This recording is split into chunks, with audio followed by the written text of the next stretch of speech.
ತಮ್ಮೆಲ್ಲರಿಗೂ Kannada information YouTube ಚಾನಲ್ಗೆ ಸ್ವಾಗತ. ಸ್ನೇಹಿತರೆ, ಈ ವಿಡಿಯೋದಲ್ಲಿ ಹಂಪಿಯಲ್ಲಿರುವಂತಹ ಬಡವಿಲಿಂಗ ದೇವಸ್ಥಾನದ ಬಗ್ಗೆ ಒಂದಿಷ್ಟು ಮಾಹಿತಿಯನ್ನು ನೋಡೋಣ ಬನ್ನಿ.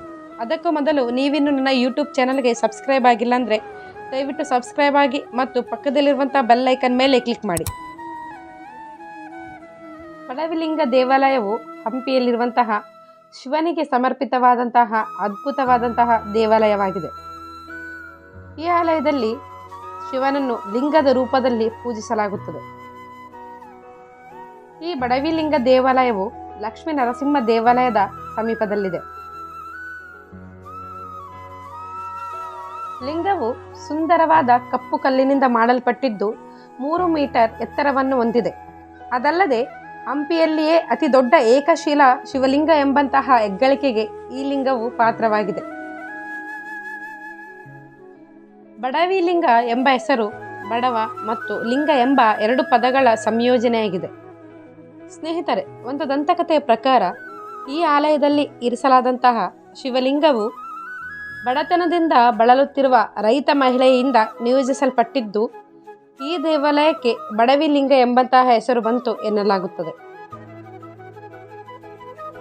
ವಿಜಯನಗರ ಸಾಮ್ರಾಜ್ಯದ ಕಾಲದಿಂದಲೂ ಅಸ್ತಿತ್ವದಲ್ಲಿದೆ ಎಂದು ನಂಬಲಾದಂತಹ ಈ ಬಡವಿಲಿಂಗ ದೇವಾಲಯದ ಬೃಹತ್ ಶಿವಲಿಂಗವು ಸಣ್ಣ ಕಲ್ಲಿನ ಕೋಣೆಯೊಳಗೆ ನೆಲೆಗೊಂಡಿದೆ.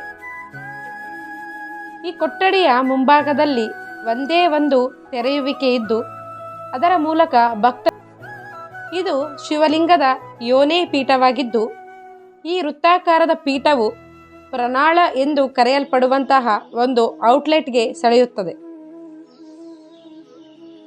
ಈ ಆಲಯದಲ್ಲಿ ಶಿವಲಿಂಗದ ಪೀಠವು ನೀರಿನ ಹಾಸಿಗೆಯ ಮೇಲೆ ನಿಂತಿದೆ. ಈ ದೇಗುಲದ ಮೂಲಕ ನೀರಿನ ಕಾಲುವೆ ಹರಿಯುವುದರಿಂದ ಯಾವಾಗಲೂ ಈ ದೇಗುಲದಲ್ಲಿ ನೀರು ತುಂಬಿರುತ್ತದೆ. ಭಕ್ತರ ಪ್ರಕಾರ ಶಿವಲಿಂಗದ ತಳವು ನೀರಿನಲ್ಲಿ ಮುಳುಗಿದ್ದು ಇದು ಭೂಮಿಯ ಮೇಲೆ ಪವಿತ್ರವಾದ ಗಂಗಾ ನದಿಯ ಆಗಮನವನ್ನು ಚಿತ್ರಿಸುತ್ತದೆ. ಅದಲ್ಲದೆ ಗಂಗಾ ನದಿಯ ಹರಿವನ್ನು ಶಿವನು ನಿಯಂತ್ರಿಸುತ್ತಾನೆ ಎನ್ನಲಾಗುತ್ತದೆ. ಹಲವಾರು ಶತಮಾನಗಳ ಹಿಂದೆ ಹಂಪಿಗೆ ಆಗಿದ್ದಂತಹ ವಿನಾಶದಿಂದ ಪಾರಾಗದಂಥ ಈ ಬಡವಿಲಿಂಗ ದೇವಾಲಯದಲ್ಲಿ ಶಿವಲಿಂಗವು ಆದಾಗ್ಯೂ ಇಂದಿಗೂ ಅಖಂಡವಾಗಿ ನಿಂತಿರುವುದು ಒಂದು ಉತ್ತಮ ಭಾಗವಾಗಿದೆ.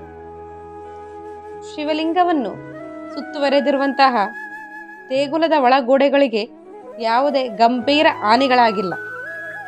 ಸ್ನೇಹಿತರೆ, ಈ ದೇವಾಲಯವು ಚಿಕ್ಕದಾದ ಮತ್ತು ಸರಳವಾದ ರಚನೆಯಾಗಿದ್ದರೂ ಇದು ಒಮ್ಮೆಯಾದರೂ ಭೇಟಿ ನೀಡಲು ಮತ್ತು ದೊಡ್ಡ ಶಿವಲಿಂಗವನ್ನು ನೋಡಲು ಆಕರ್ಷಕವಾದಂತಹ ಸ್ಥಳವಾಗಿದೆ.